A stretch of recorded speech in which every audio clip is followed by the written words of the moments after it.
Hello दोस्तों, नमस्ते, प्रणाम। मैं घूंघट वाली 960 अपने यूट्यूब चैनल में आप सभी का स्वागत करती हूँ। तो दोस्तों, आज मैं लेकर आई बहुत ही प्यारा सा एक औसानी मैया की भक्ति गीत।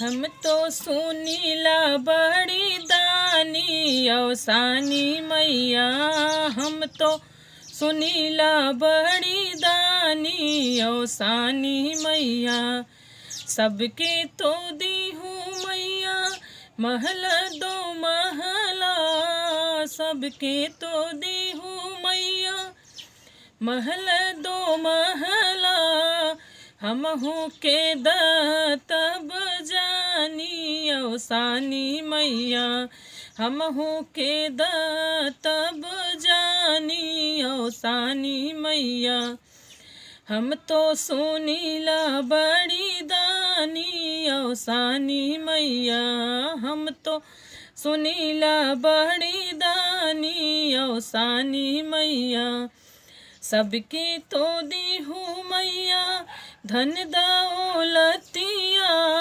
सबके तो दी हूँ मैया धन दौलतिया, हमहू के तब जानी औसानी मैया, हमहू के तब जानी औसानी मैया, हम तो सुनी था बड़ी दानी औसानी मैया, हम तो सुनीला बड़ी दानी औसानी मैया, सबके तो दी हूँ मैया लड़का यो बच्चा, सबके तो दी हूँ मैया लड़का यो बच्चा, हमहू के तब जानी औसानी मैया, हमहू के तब जानी औसानी मैया,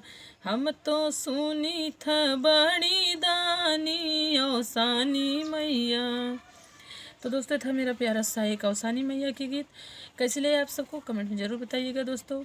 फिर मिलूँ कोई अगली नेक्स्ट वीडियो में अच्छी गीत के साथ। तब तक के लिए नमस्ते, प्रणाम।